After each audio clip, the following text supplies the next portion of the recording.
உங்களோட பிஎஃப் அக்கௌண்ட்ல இருக்கக்கூடிய ஃபுல் பிஎஃப் அமௌண்ட் மற்றும் பென்ஷன் அமௌண்ட்டை எப்படி கிளைம் பண்ணி வித்ட்ரா பண்றது? மேலும் ஒரு சில பிஎஃப் மெம்பர்ஸ் அவங்க வித்ட்ரா பண்ணக்கூடிய பிஎஃப் அமௌண்ட்ல இருந்து டேக்ஸ் பிடிக்காம இருக்க ஃபார்ம் 121 ஃபில் பண்ணி அப்லோட் பண்ணணும். அப்படி யாரெல்லாம் இந்த ஃபார்ம் 121 அப்லோட் பண்ணணும்? சப்போஸ் அப்படி அப்லோட் பண்ணணும் அப்படின்னா அதை எப்படி அப்லோட் பண்றது? இதை பத்தின ஃபுல் டீடைல்ஸை தான் இந்த வீடியோல பார்க்க போறோம். ஒரு பிஎஃப் மெம்பர் தன்னோட பிஎஃப் அக்கௌண்ட்ல இருக்கக்கூடிய ஃபுல் பிஎஃப் அமௌண்ட் மற்றும் பென்ஷன் அமௌண்ட்டை வித்ட்ரா பண்ணணும் அப்படின்னா அவர் 3 கண்டிஷன்ஸை ஃபுல்ஃபில் பண்ணியிருக்கணும். அது என்னென்ன அப்படின்னா, ஃபர்ஸ்ட் ஒரு பிஎஃப் மெம்பர் ரிசைன் பண்ணி 2 மாசம் கம்ப்ளீட் ஆயிருக்கணும். அடுத்து ரெண்டாவதா அவரோட பிஎஃப் அக்கௌண்ட்ல டேட் ஆஃப் எக்ஸிட் அப்டேட் ஆயிருக்கணும். அடுத்து மூணாவதா அவர் ரிசைன் பண்ண 2 மாசம் வரைக்கும் வேற கம்பெனில ஜாயின் பண்ணக்கூடாது. ஃபுல் பிஎஃப் மற்றும் பென்ஷன் அமௌண்ட்டை வித்ட்ரா பண்ணிட்டு தான் ஜாயின் பண்ணணும். இந்த கண்டிஷன்ஸ் எல்லாம் நீங்க ஃபுல்ஃபில் பண்ணீங்க அப்படின்னா உங்களோட ஃபுல் பிஎஃப் அமௌண்ட் மற்றும் பென்ஷன் அமௌண்ட்டை எடுக்க முடியும். இப்போ ஃபுல் பிஎஃப் அமௌண்ட் மற்றும் பென்ஷன் அமௌண்ட்டை எப்படி கிளைம் பண்றதுன்னு பார்க்கலாம். உங்களோட ப்ரௌசர்ல யூஏஎன் போர்ட்டலை ஓப்பன் பண்ணுங்க. ஓப்பன் பண்ணதுக்கு அப்புறம் அதோட லாகின் பேஜ் இப்படி தான் இருக்கும். இதுல உங்களோட யூஏஎன் நம்பர் மற்றும் பாஸ்வேர்டை என்டர் பண்ணிட்டு சைன் இன்னை கிளிக் பண்ணுங்க. கிளிக் பண்ணதுக்கு அப்புறம் உங்களோட பிஎஃப் அக்கௌண்ட்ல பதிவு பண்ண மொபைல் நம்பருக்கு ஓடிபி நம்பர் வரும். அந்த ஓடிபி நம்பரை என்டர் பண்ணிட்டு சப்மிட்டை கிளிக் பண்ணுங்க. கிளிக் பண்ணதுக்கு அப்புறம் உங்களுக்கு யூஏஎன் போர்ட்டலோட டேஷ்போர்டு ஓப்பன் ஆகும். இதுல இந்த இடத்துல பாத்தீங்க அப்படின்னா பல்வேறு மெனுஸ் இருக்கும். இதுல ஆன்லைன் சர்வீசஸ் அப்படின்றத கிளிக் பண்ணுங்க. கிளிக் பண்ணதுக்கு அப்புறம் அது கீழே சில ஆப்ஷன்ஸ் வரும். அதுல ஃபர்ஸ்ட்ல இருக்கக்கூடிய கிளைம் அப்படின்ற ஆப்ஷனை கிளிக் பண்ணுங்க. கிளிக் பண்ணதுக்கு அப்புறம் நெக்ஸ்ட் பேஜ் ஓப்பன் ஆகும். இதுல உங்களோட பேங்க் அக்கௌண்ட் நம்பர் என்டர் பண்ணி வெரிஃபை பண்ணுங்க. நீங்க என்டர் பண்ணக்கூடிய பேங்க் அக்கௌண்ட் நம்பர் ஏற்கனவே உங்க பிஎஃப் கேவைசில எந்த பேங்க் அக்கௌண்ட் நம்பர் ஆட் பண்ணிருக்கீங்களோ அந்த பேங்க் அக்கௌண்ட் நம்பரை மட்டும்தான் என்டர் பண்ணணும். சப்போஸ் உங்களுக்கு வேற பேங்க் அக்கௌண்ட் டீடைல்ஸ் மாத்தணும் அப்படின்னா ஃபர்ஸ்ட் கேவைசில அப்டேட் பண்ணிட்டு அதுக்கப்புறம் கிளைமை ப்ராசஸ் பண்ணுங்க. நீங்க வெரிஃபை கிளிக் பண்ணதுக்கு அப்புறம் ஒரு பாப்அப் விண்டோ ஓப்பன் ஆகும். இதுல எஸ் அப்படின்றத கிளிக் பண்ணுங்க. கிளிக் பண்ணிட்டு அது கீழே ஸ்க்ரோல் பண்ணீங்க அப்படின்னா ப்ரொசீட் ஃபார் ஆன்லைன் கிளைம் அப்படின்ற ஒரு பட்டன் இருக்கும். அதை கிளிக் பண்ணுங்க. கிளிக் பண்ணதுக்கு அப்புறம் கிளைம் பண்றதுக்கான பேஜ் ஓப்பன் ஆகும். இதுல இந்த இடத்துல செலக்ட் கிளைம் ஆப்ஷன் அப்படின்னு இருக்கும். இதை கிளிக் பண்ணுங்க. கிளிக் பண்ணதுக்கு அப்புறம் உங்களுக்கு பல ஃபார்ம்ஸ் வரும்.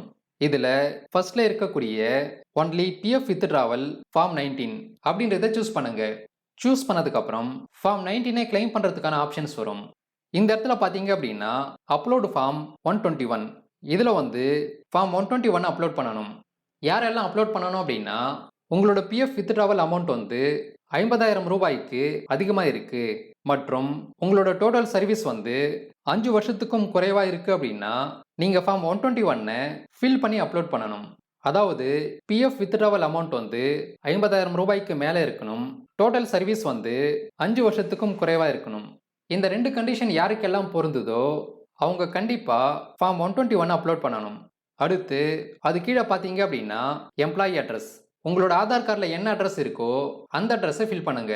ஃபில் பண்ணிட்டு அது கீழே இருக்கிற கெட் மொபைல் ஓடிபி அப்படின்றத கிளிக் பண்ணுங்க. கிளிக் பண்ணதுக்கு அப்புறம் உங்களோட பிஎஃப் அக்கௌண்ட்ல பதிவு பண்ண மொபைல் நம்பருக்கு ஒரு ஓடிபி நம்பர் வரும். அதை என்டர் பண்ணிட்டு validate OTP and submit claim form அப்படின்றத கிளிக் பண்ணுங்க. கிளிக் பண்ணதுக்கு அப்புறம் உங்களோட கிளைம் சக்சஸ்ஃபுல்லா சப்மிட் ஆயிடும். அதுக்கான கன்ஃபர்மேஷன் மெசேஜ் இந்த இடத்துல தெரியும். மேலும் இங்க இருக்கக்கூடிய கிளிக் ஹியர் அப்படின்றத கிளிக் பண்ணி இதுக்கான அக்னாலஜ்மெண்ட்டை டவுன்லோட் பண்ணிக்கலாம். இப்போ ஃபுல் பிஎஃப் அமௌண்ட்டை வித்ட்ரா பண்றதுக்கான ஃபார்ம் 19 சப்மிட் பண்ணிட்டீங்க. அடுத்து பென்ஷன் அமௌண்ட்டை எப்படி கிளைம் பண்றதுன்னு பார்க்கலாம். இப்போ நீங்க மறுபடியும் ஆன்லைன் சர்வீஸை கிளிக் பண்ணுங்க. கிளிக் பண்ணிட்டு ஃபர்ஸ்ட்ல இருக்கக்கூடிய கிளைம் அப்படின்ற ஆப்ஷனை கிளிக் பண்ணுங்க. கிளிக் பண்ணிட்டு உங்க பேங்க் அக்கௌண்ட் நம்பரை என்டர் பண்ணி வெரிஃபை பண்ணுங்க. நீங்க ஏற்கனவே ஃபார்ம் 19 கிளைம் பண்ணும்போது என்ன ப்ராசஸ் பண்ணீங்களோ அதே ப்ராசஸை தான் பென்ஷன் அமௌண்ட்டை கிளைம் பண்ணும்போதும் பண்ணணும். பேங்க் அக்கௌண்ட் நம்பரை வெரிஃபை பண்ணிட்டு ப்ரொசீட் ஃபார் ஆன்லைன் கிளைம் அப்படின்றத கிளிக் பண்ணுங்க. அடுத்து இதுக்கு முன்னாடி ஃபார்ம் 19 சூஸ் பண்ணியிருப்பீங்க. ஆனா இப்போ only pension withdrawal form 10C அப்படின்றத சூஸ் பண்ணுங்க. சூஸ் பண்ணிட்டு அது கீழே எம்ப்ளாயி அட்ரஸை ஃபில் பண்ணுங்க.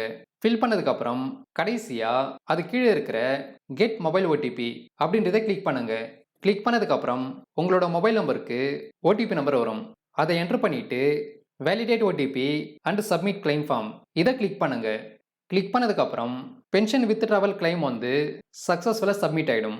இந்த மாதிரி ஃபார்ம் 19 மற்றும் 10C அப்ளை பண்ணி ஃபுல் பிஎஃப் அமௌண்ட் மற்றும் பென்ஷன் அமௌண்ட்டை வித்ட்ரா பண்ணலாம். அடுத்து இதை எப்படி ட்ராக் பண்ணுறது அப்படின்னா, ஆன்லைன் சர்வீஸில் போயிட்டு ட்ராக் கிளைம் ஸ்டேட்டஸை கிளிக் பண்ணுங்க. கிளிக் பண்ணதுக்கப்புறம் கிளைம் ஸ்டேட்டஸை ட்ராக் பண்ணுறதுக்கான பேஜ் ஓப்பன் ஆகும். இந்த பேஜில் வந்து கிளைம் ஸ்டேட்டஸை செக் பண்ணலாம். அடுத்து இந்த கிளைம் எத்தனை நாளில் செட்டில் ஆகும் அப்படின்னா 20 டேஸ்க்குள்ளே செட்டில் ஆகிடும். சில நேரங்களில் வந்து 25 டேஸ் கூட ஆகலாம். ஆனால் பெரும்பாலும் 20 டேஸில் செட்டில் ஆகிடும். இந்த வீடியோவில் ஃபுல் பிஎஃப் அமௌண்ட் மற்றும் பென்ஷன் அமௌண்ட்டை எப்படி கிளைம் பண்ணுறதுன்னு பார்த்தோம். இந்த வீடியோ உங்களுக்கு பயனுள்ளதாக இருக்கும் அப்படின்னு நம்புகிறேன்.